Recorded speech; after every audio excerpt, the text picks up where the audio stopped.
Good morning. Good morning. Welcome to the worship service of the First Unitarian Church of Hobart, Indiana. My name is John Halstead. My pronouns are he, him, his, and I participate in the life of the congregation by serving on the Board of Trustees and the worship ministry. We are a religious community of people with diverse beliefs and shared values. Our diverse beliefs are expressed in our 6 sources, and our shared values are expressed in our 7 principles, both of which can be found online at uua.org. Together, we strive to grow spiritually, build community, and live our values in the world. We are currently in search of a full-time minister. When we do not have a minister in the pulpit, we invite members or guests to share a special message with us. This is one such Sunday, and we're fortunate to hear from Corey Hagelberg. We have a couple of announcements. One is FIA is this week, and I've already forgotten what day. Wednesday? Monday. Thank you. 7 o'clock on Zoom, FIA meeting, Faith in Action meeting. The second one announcement is particular to Corey, our speaker. Corey is one of the organizers of the Resilient Gary Midtown Tour, which will be Saturday, September 25th at 12 p.m., right?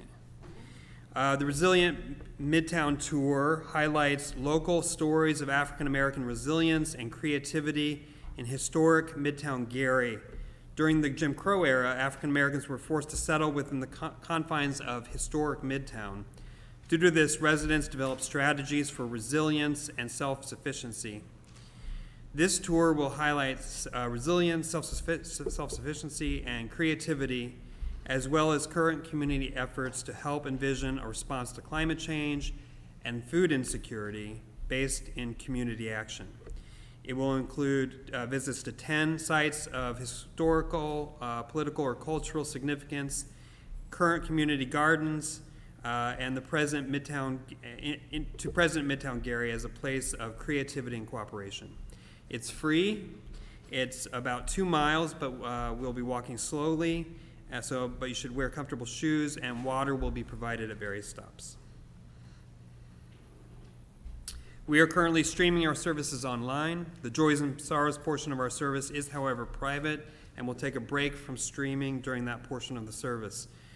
The sermon portion of the service will be recorded and made available for future viewing on Facebook, YouTube, and the church website. Let your Facebook and Twitter friends know that you're attending worship with #FirstUnitarianHobart. Due to the increase in COVID cases and more infectious Delta variant, we ask that all persons attending Sunday services wear a mask covering both nose and mouth. You can bring a mask, or we can provide one. We thank you for your consideration of our community's health and safety. Please take a deep breath now and join us in a spirit of reverence.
Our opening words will be read by Corey.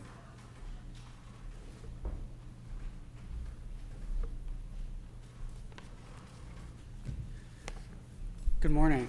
Good morning. The opening words come from Rebecca Solnit from Hope in the Dark.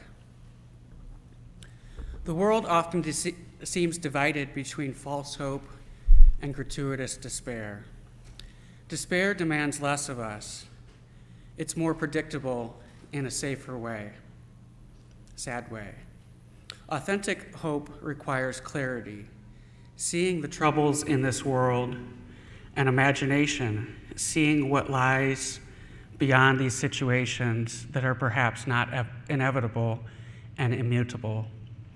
Activists often speak as though the solutions we speak of have not yet been launched or invented, as though we are starting from scratch. Often the real goal is to amplify the power and reach of existing alternatives. What we dream of is already present in the world.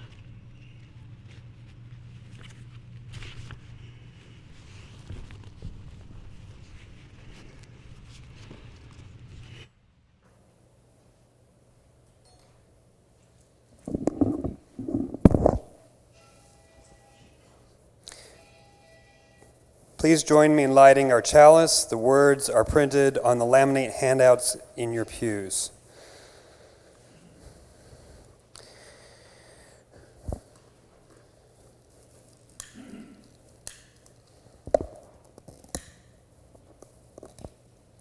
We gather this hour as people of faith, with joys and sorrows, gifts and needs. We light this beacon of hope, sign of our quest for truth and meaning in celebration of life we share together. Please join us now in singing hymn number 173, In the Branches of the Forest. Jeremy, if it's okay, since this is a new hymn for us, can you play it through once before we sing it? And please rise as you are able. 173, In the Branches of the Forest.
of faith.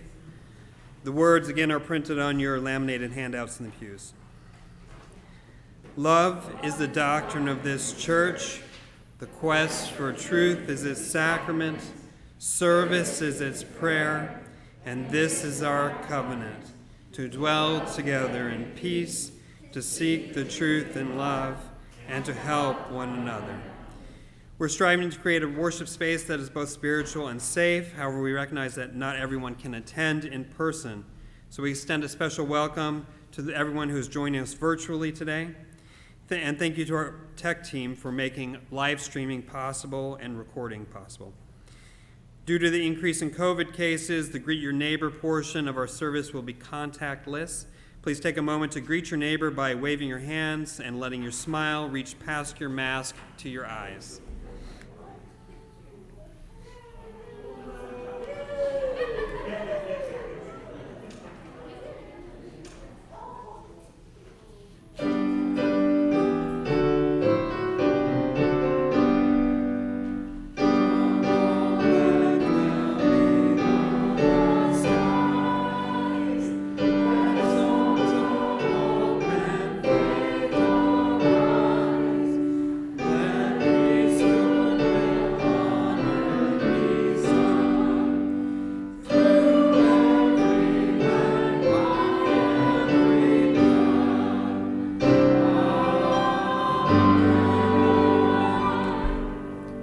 Please be seated. The story for all ages will be read by Corey today. It's The Boy Who Grew a Forest by Sophia Gogh.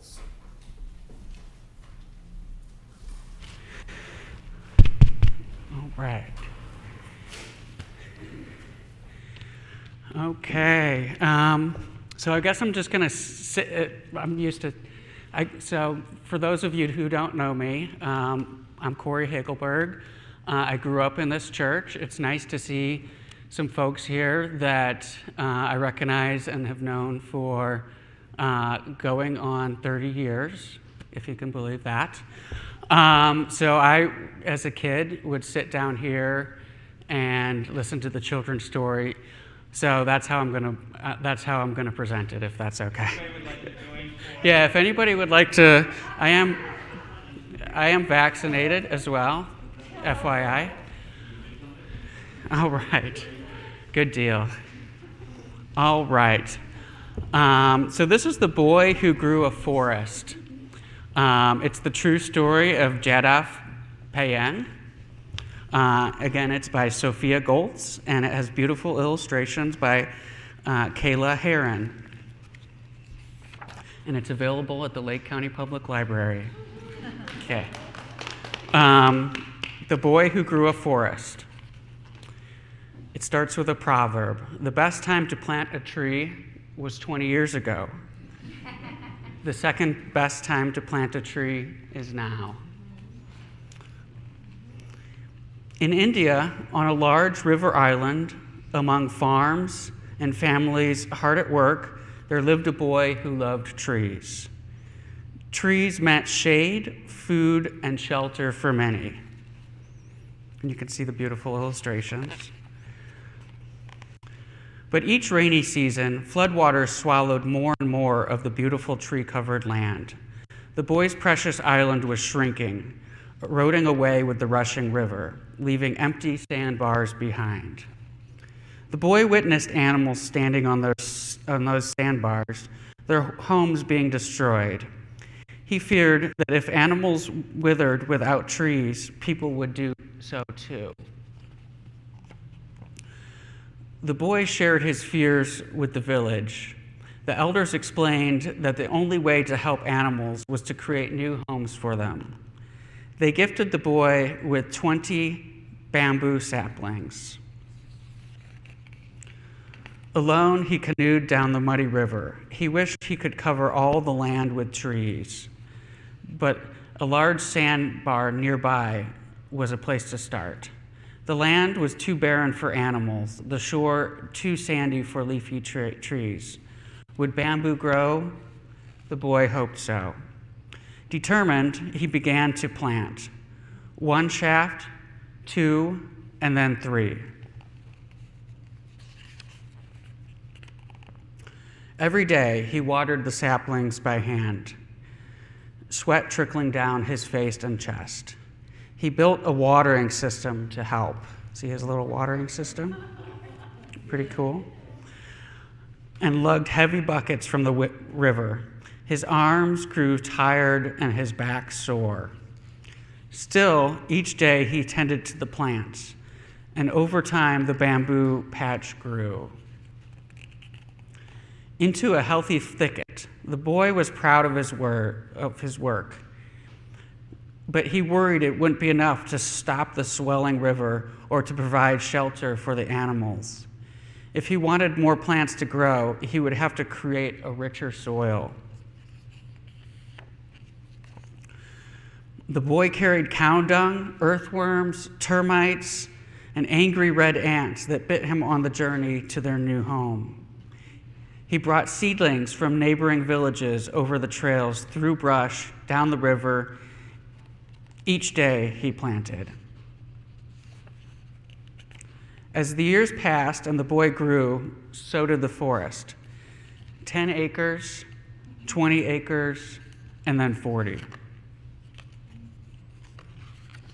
And you can see the illustrations are getting more lush over the book. That's pretty cool. Wildlife returned for the first time in many years. Buffalo, one-horned rhinos, snakes, gibbons, migratory birds, and elephants. The man's forest teemed with life and diversity.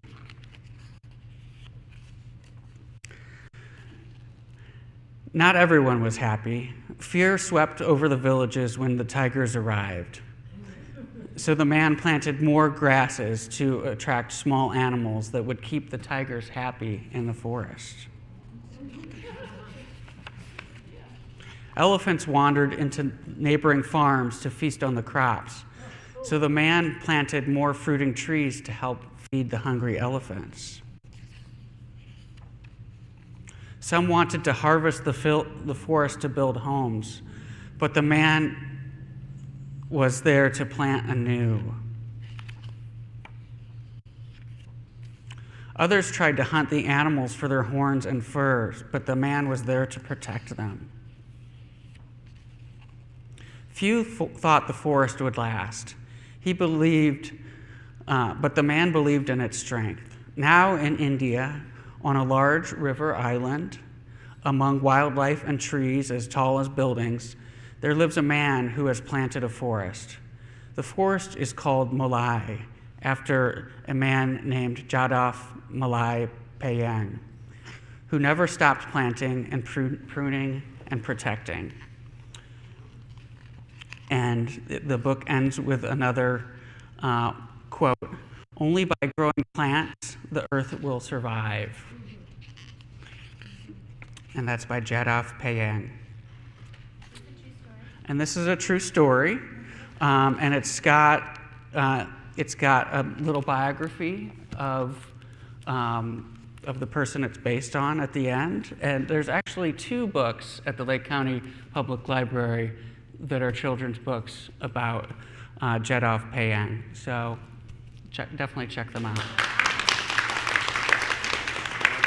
that the Lake County branch over there on 4th by Broadway in Gary?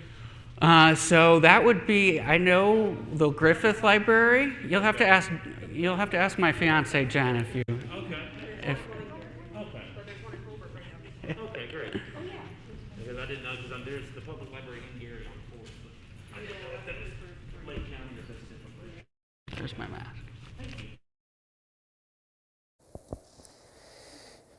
This congregation expresses our greatest joys and deepest sorrows in community. We believe that a joy shared is magnified and a sorrow shared is diminished. We pause, listening in our hearts to what arises from within. Our joys and sorrows portion of their service will not be streamed online, nor will it be made part of the recording, which is made public. We ask that everyone state your name. Please be brief. Keep your comments to under a minute out of consideration for each other and for our speaker. And due to COVID, we are not passing the microphone, so please speak loudly when you share your concerns or your joys. And if you cannot hear a speaker, please raise your hand and I will paraphrase into the microphone.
lift up these joys and sorrows and hold them in our hearts, including those that are too tender to share.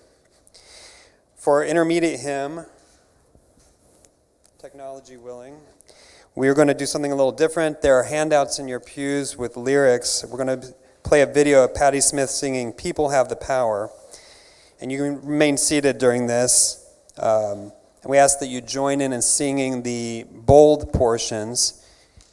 And for the directions, it's a very dynamic rendition. So where it says echo, then Patti will sing, for example, she'll sing "That the People," and then we'll echo "That the People." The refrain is a normal chorus where you just repeat it.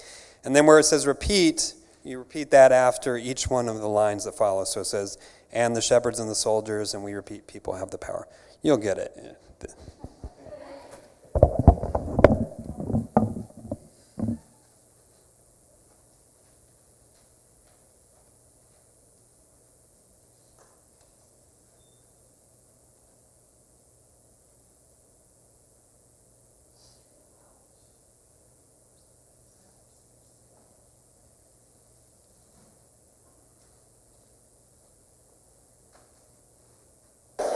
Let's see if we can get this one.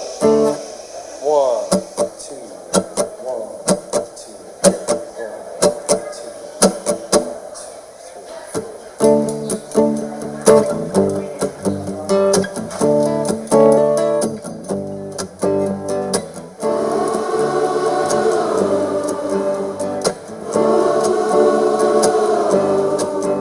I was dreaming, in my dreaming, well, of an aspect bright and fair, and my sleeping, it was broken, but my dream, it lingered near, in the farm shining valleys, where the pure air rarefied, and my senses are newly opened. I will waken into the cry that the people have the power to redeem the work of fools upon the meek. The grace is showered. It's decreed. The people rule. People have the power. People have the power. People have the power. People have the power. Believe it.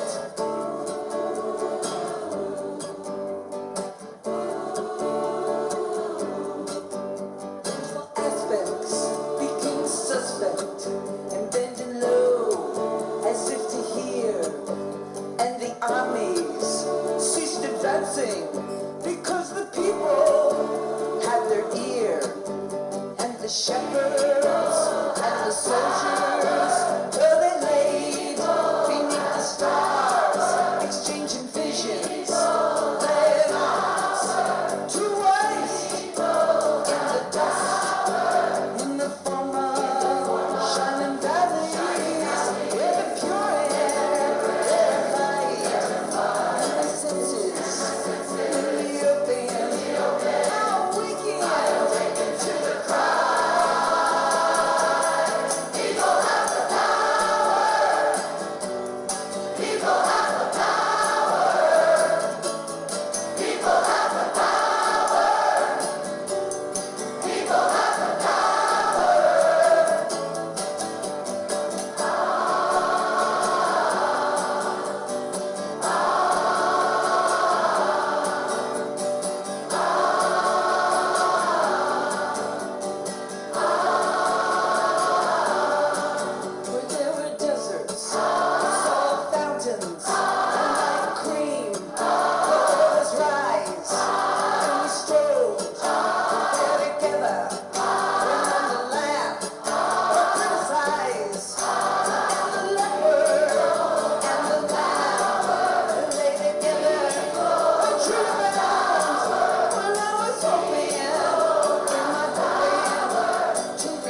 good question. Maybe Corey can tell us. He chose it.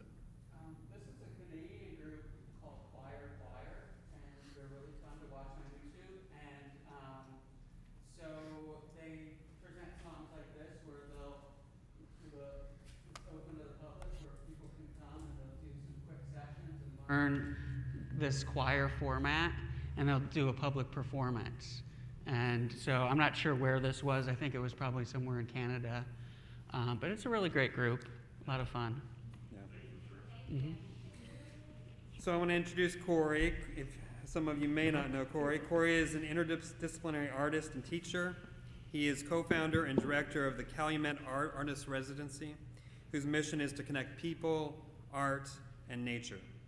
For the last 15 years, his work with black and white woodcut has highlighted the relationship between the human and the natural world.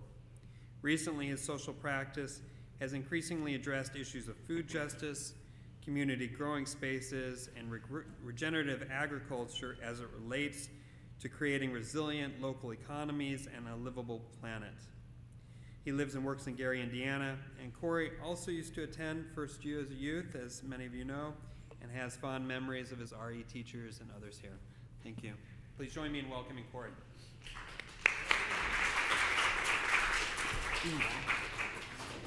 I just open this here real quick.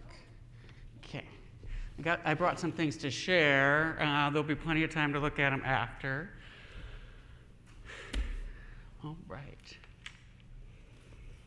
Well, thanks so much for having me, John, and it's good to see some folks. As John mentioned, I grew up in the church here. Sandy Waters here, Jerry Ashmore, we're Sunday school teachers. I see Karen there, the Porters. Just great to see folks here today. All right. So, I'm an interdisciplinary oh, I should take my mask off. That might make it. Okay. I'm going to start again. I'm an interdisciplinary artist and climate organizer. I've been making art about environmental issues for over 15 years. For most of that time, my work has been woodcut printmaking. With these works, as you can see here, carved out of a block of wood and printed, my work has taken all different kinds of tones. I try to be humorous, but my work can also be pretty honest. Tar sands, pet coke, life on earth, up in smoke. Death dance, power to the plants. Playing games with names while the earth is in flames. Oops, did that? Okay, well, that's not there.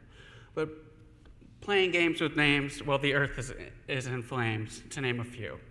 I love woodcuts for their bold and direct nature. It has great historical significance as a medium that has been used to spread a message. It's also called the democratic art form because it's more affordable and can be employed to reach a wide audience. If you'll indulge me today, I'm going to take my time talking about my practice like we're a group of old friends. I enjoy the woodcut process because many of my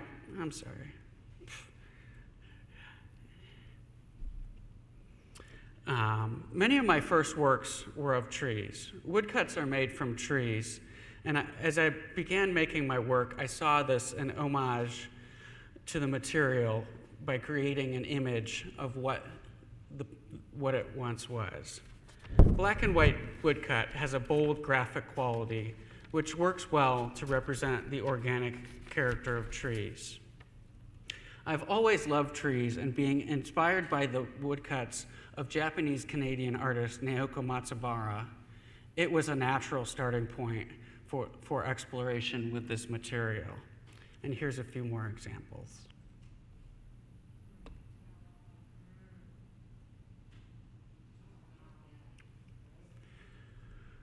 And I'm going to go back up a little bit here. I might have kind of messed up the slides, but we'll be okay. Back when I was in college, I was making images like this. I was interested in exploring the region that I knew and starting to understand the relationship between the human and natural environment. Eventually, I started making images like this, which were simply observational and recorded that relationship in an interesting way. Back down. Oh, these are all messed up, I'm sorry.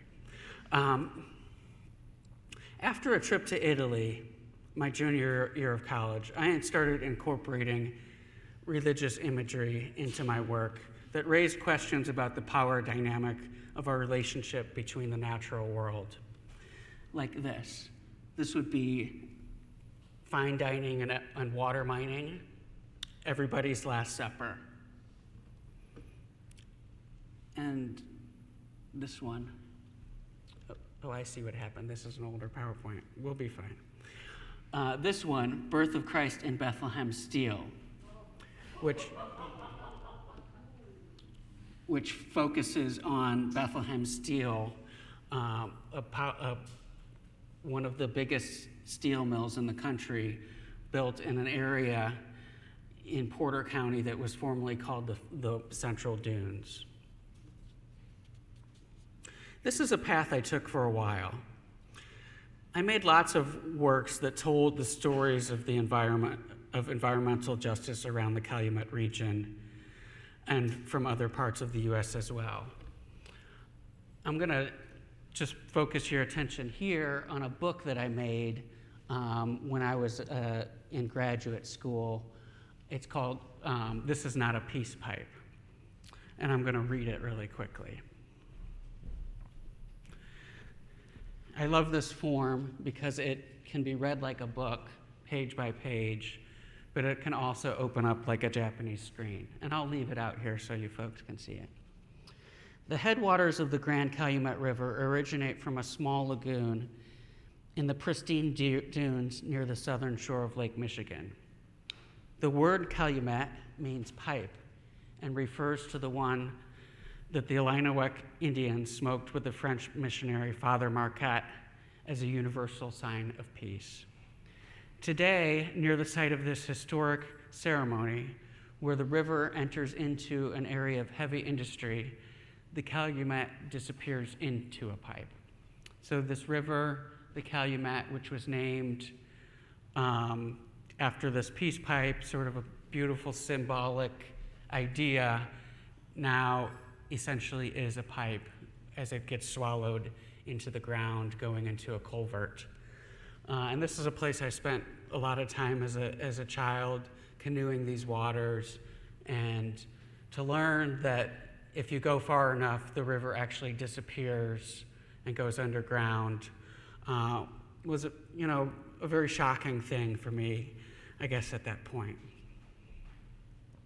So I spent a lot of time thinking about the effectiveness of my work. I was trained in a typical art school environment where there were really no measurables, no rubric for how successful art was or was not in making an impact. All responses tend to be based on opinion, time spent, and perhaps craftsmanship as well. Although, with the right piece, poor craftsmanship could actually be acceptable or the right approach. As someone who has taught fundamentals of art many times, I know that there can be intentionality to design that can make a piece more or less effective at communicating a message or a certain feeling. However, what art does or can do is not part of a general art school curriculum. I've had lots of people learn something about the history of the region from my work. However, after doing this for many years, I can say that I don't believe I've had much of an impact with my woodcut work. That's not to say that they don't do anything. They certainly play a role in managing my stress and creating personal fulfillment to me as an individual. I had a neighbor observe a woodcut of a tree one time and tell me that it made him see the beauty of the trees in our neighborhood in a different way. That's what I want these works to do, and they were successful to a certain degree, but not in a measurable way. As someone who talks about art and its functions, it's important to remind myself that art can have infinite functions and can act in ways that could not have been anticipated by the artist.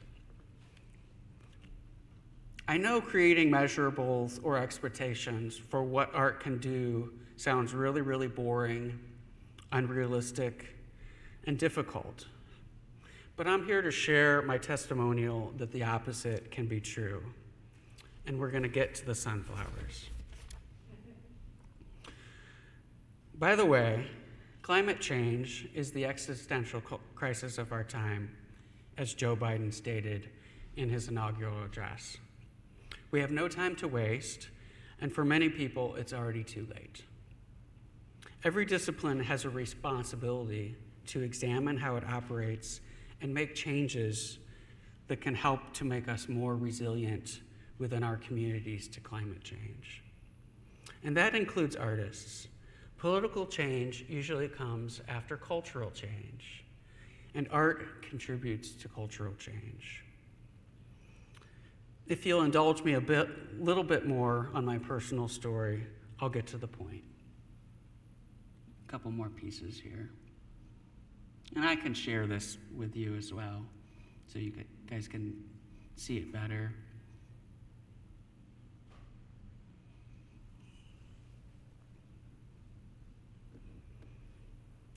In 2011, I bought 2 adjacent abandoned houses in Gary and fixed them up and co-founded the Calumet Artist Residency with my former partner. We had an opportunity to offer artists a place to stay and work on their practices in exchange for an opportunity to teach them about the story of Gary, often in exchange for creating something for the community.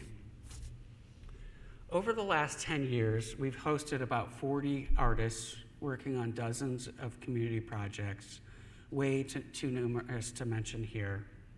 Today, I'll primarily be talking about one. Around that time, I learned about the idea of social practice art. The world and our action. Okay.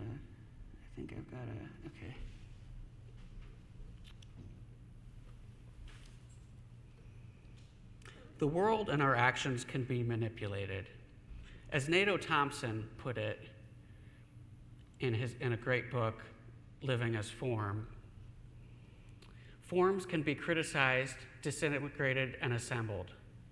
Living itself exists in forms that must be questioned, rearranged, mobilized, and undone.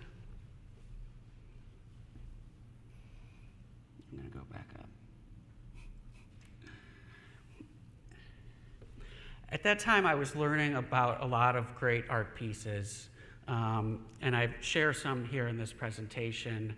I probably won't go through all of them, but I was learning about artists that were using social interaction as their main form of art, creating social interaction to create some kind of change. This one's called Conflict Kitchen.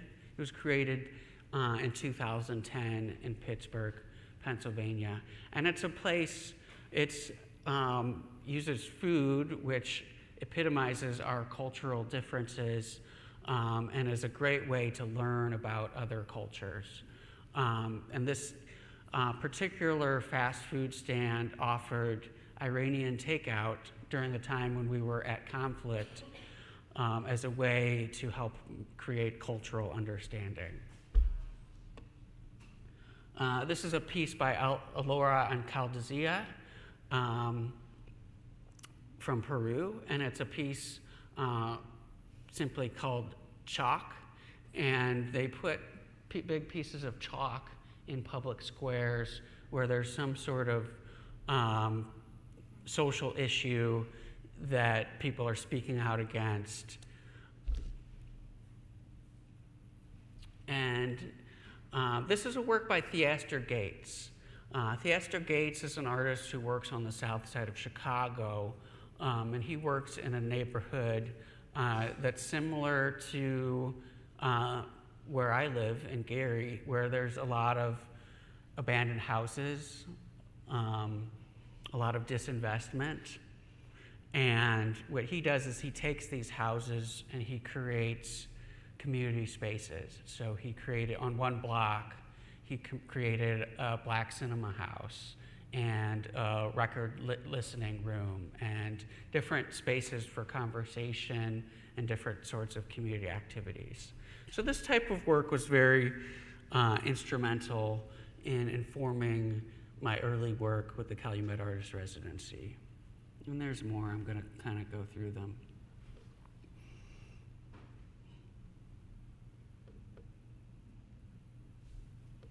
Oh, and this is the Calumet Artist Residency space here.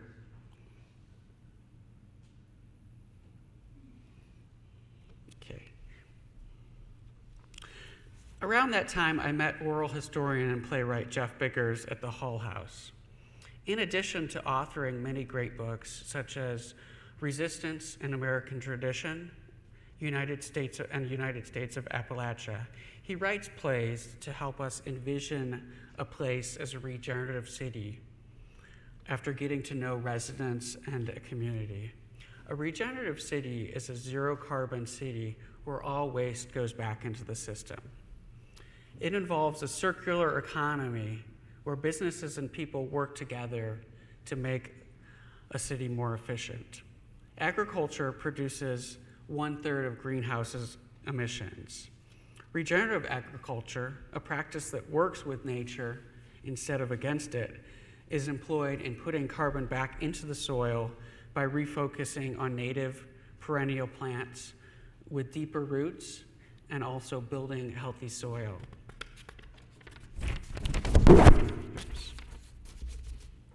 As an oral historian, Biggers' works evoke the memories of historic figures as models for creating resilience and resistance within our own crisis. I invited him to spend time in Gary working on books, and after a few visits, he offered to write a skit envisioning Gary as a regenerative city, along with local artists and poets. We performed it a few times, including at Faith Farms in Gary, and these next couple images are of Faith Farms. Faith Farms is at Progressive Community Church in the Emerson neighborhood of Gary. Sitting in the shadow of the empty Emerson High School, once a crown jewel of educational excellence, and on a block where all but one house has been left abandoned or torn down, Emerson is a real beacon of hope. They have a wonderful community garden with 5 greenhouses, goats, chickens. They have solar panels. So a real blueprint for what could happen. The skit that we wrote envisioned Emerson School as the Emerson Center for Self-Reliance. Walkable neighborhoods with bike lanes, front yard gardens, pop-up bakeries, all types of local production. At that time, it was a new idea to me that climate action could really be the answer to many of our other peripheral problems, such as creating food security, creating a sense of community in our social media-based society, and moving towards a more equitable world. We tried to paint a picture of abundance. And then we had a community conversation where we talked with residents about what they heard and what they wanted to see in their communities. And this was also part of the Beyond Coal campaign.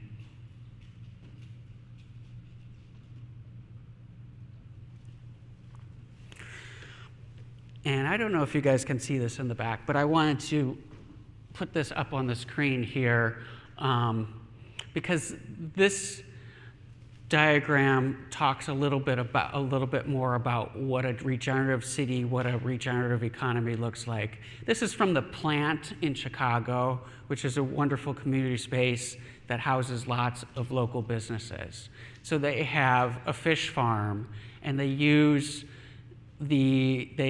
eat the fish, but they also use the waste to go into a digester where they can fertilize the soil, where they also can create energy. And everything that they use moves into a different part of the system. So there's no waste left. And it's a real model for how we can create our communities to use less waste. So after this production where we talked about Gary as a regenerative city, we set out to work. The goal was to enact what happened on stage and not just to leave it on the table. We worked with lots of schools and talked to lots of people about what they wanted to see. Here we are creating a mural this was created by 12 schools talking about their vision of climate, where you have windmills, you have the old power plant turned into a fish farm, you have that center for self-reliance, and there's just beautiful examples of how we can turn our infrastructure into new types of things. We started doing tree plantings.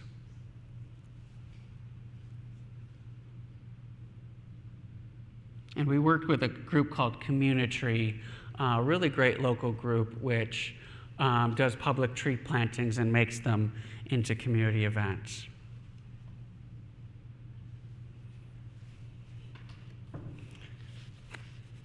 The slideshow is I must have given you a different version, John.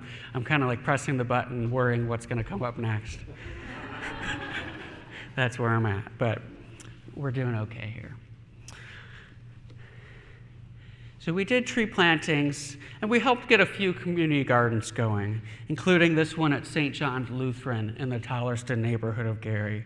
St. John's is the oldest congregation in the city of Gary. And so we worked with a homeschool group and church members to start a little garden there, the Tollerston Community Garden.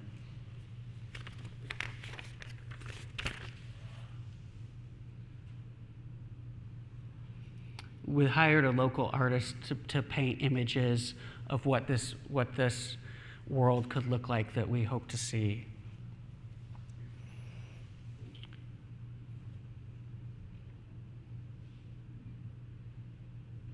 Maybe too many images here.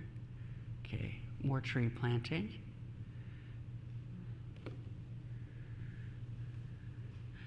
The goal is to not just do these things, but do them in collaboration with local communities, to be working with youth and teaching these skills as we go along.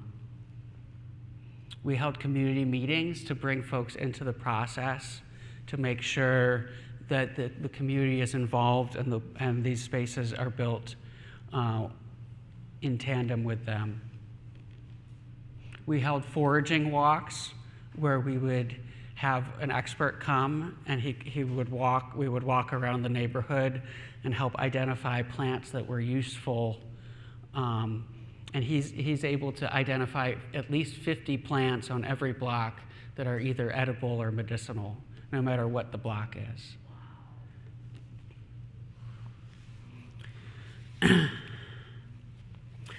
At Brothers Keeper Shelter, we helped establish a garden and a food forest, planting about 30 native fruit and nut trees, including plums, persimmons, pecans, pawpaws, and service berries.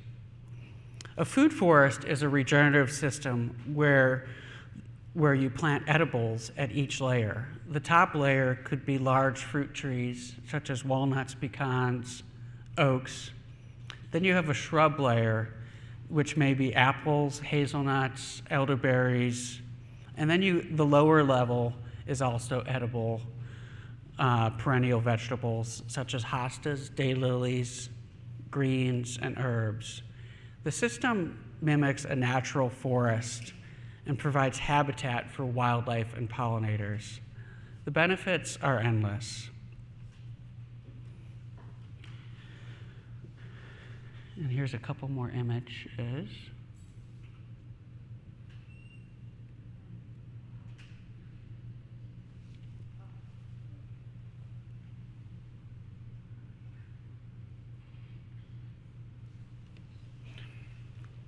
To communicate the ideas of regenerative agriculture, I've collaborated with artists on all ages materials, such as Rethink Your Lawn, the Rethink Your Lawn coloring book, espousing the ideas of using your lawn for good to repair the environment, and Fill Your Town with Fields of Sunflowers, which got there.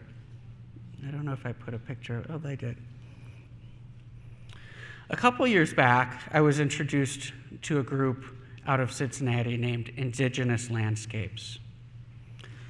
Their book, titled Native Plant Agriculture, is one of my favorites for the way it talks about the uses of native plants and developing agricultural systems in tune with the natural world, such as food forests.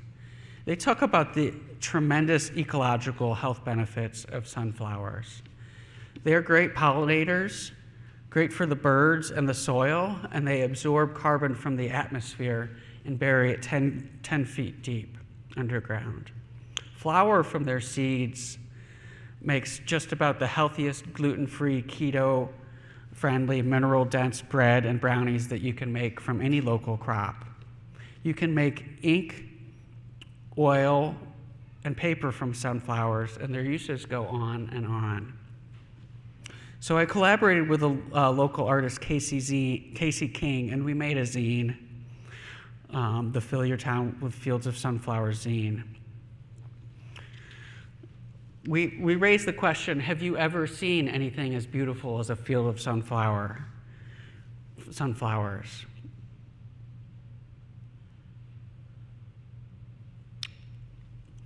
And so we didn't stop at the zine. We started a project, the Fill Your Town with Fields of Sunflowers project. And we started to plant sunflowers. Last year, we didn't have too much of a crop. We planted probably 200 and probably got about 10 successful sunflowers. This year, we planted about the same amount, but we worked to build the soil to create a better environment for the sunflowers, and we grew about 200 healthy sunflowers, some of them over 15 feet tall. Each year, we'll increase the amount we grow. It's one of those good things that you can't have too much of.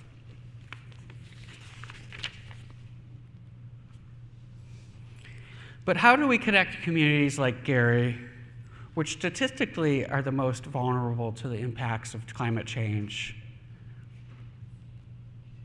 How do we connect with communities like Gary, which statistically are the most vulnerable to the impacts of climate change?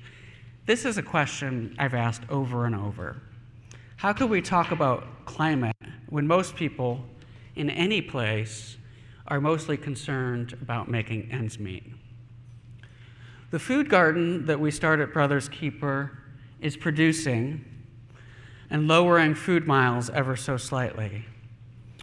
What are the models to further extend regenerative principles to city design without creating the conditions for gentrification or uprooting the fabric of a community?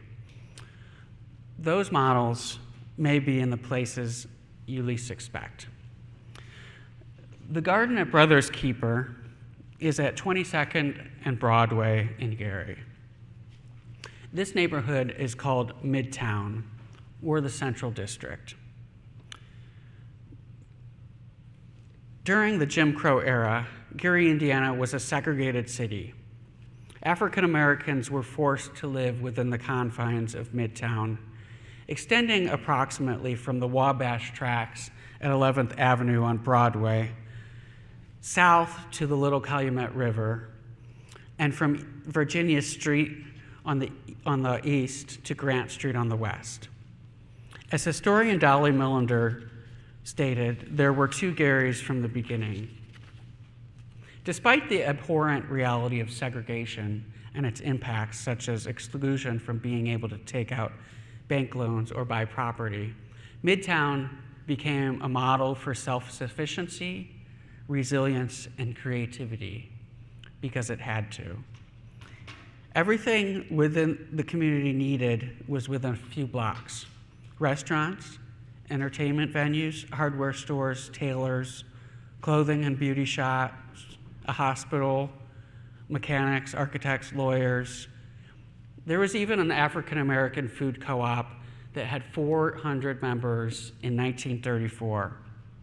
It was the largest Black-owned grocery store in the country at that time.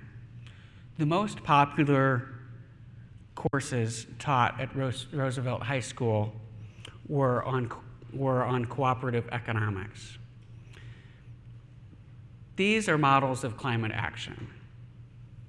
We need to learn to cooperate with each other. In Midtown, food gardens were abundant in the area along the Calumet River, with a Victory Garden extending 4 blocks during World War II until the interstate was built in the 1950s. A trolley service along Broadway with interurban trains connected the entire region together, and it was a densely populated neighborhood with live-work spaces throughout. These are models of climate action. Creating resilience to climate isn't just about putting up solar panels or the actions we take. It's also in the stories we tell and who we choose to celebrate. Someone running a local bookstore, a thrift shop, or a shoe repair shop can be a model for climate action. There are so many stories that I'd like to share with you about the people, important people within the history of Midtown. This is Vivian Carter. Vivian Carter, along with her partner, her husband, Jimmy Bracken, founded VJ Records.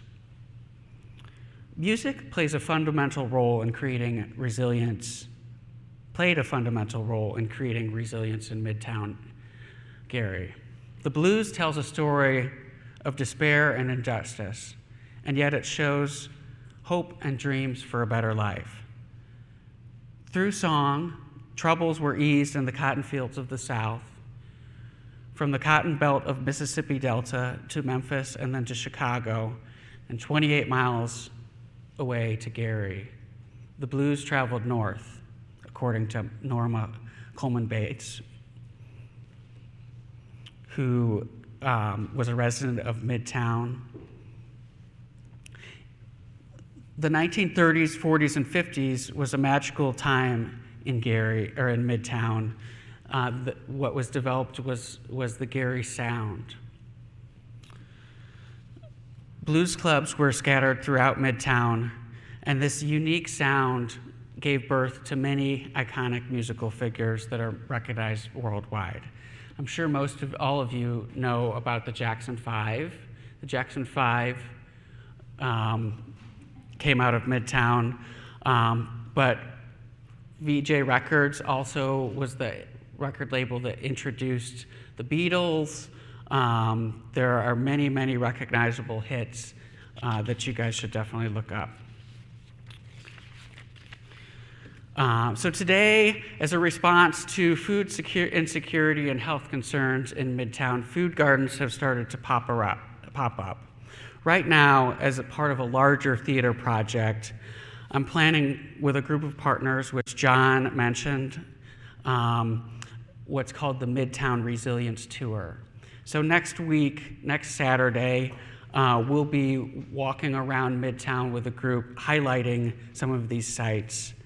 And I have to stop and thank Jen, my fiance here, who is really my collaborator in doing this work, helping to get to know the history of Midtown together, and writing about it has been a passion project for both of us. And there's nobody I'd rather have by my side during this time. Because it's important that we tell these stories, creating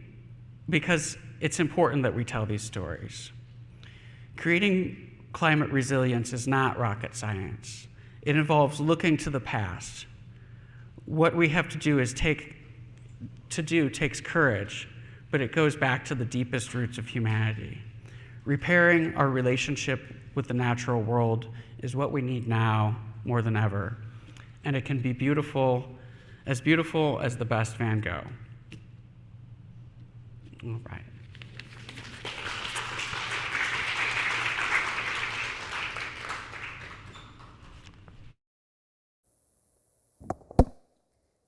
Please join us now in singing our closing hymn, which is, we're going to skip the offering. 1074 in your teal hymnals, 1074. Please rise as you are able.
Closing words. Next time, yeah. Our closing.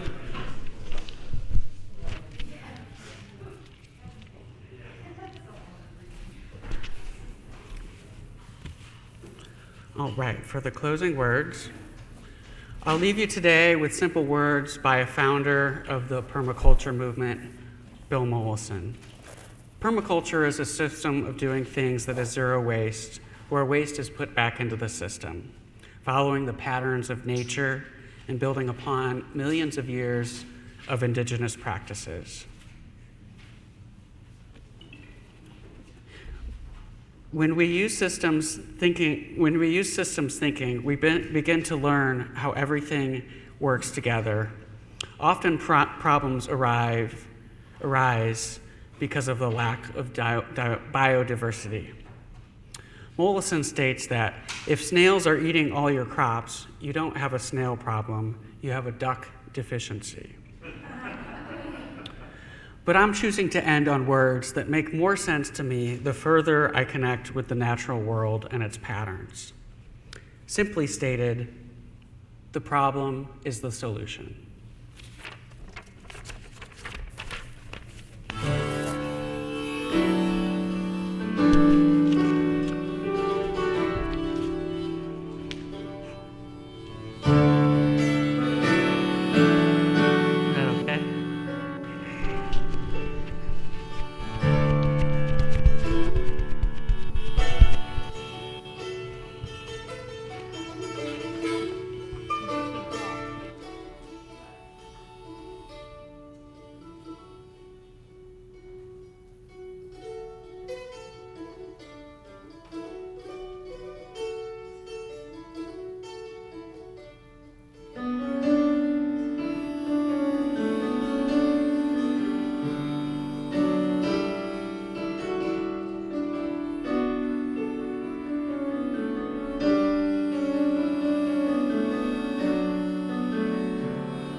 We're going to leave a cup and a basket up here for offerings, if you'd like to leave one on your way out. Please join me now in extinguishing our chalice. The words are printed on the laminated handouts on your pews. We extinguish this flame, but not the light of truth, the warmth of community, or the fire of commitment. These we carry in our hearts until we are together again. Please join us in the parish hall for coffee hour, and we are going to have a committee meeting here in the chapel at 12:30. Thanks.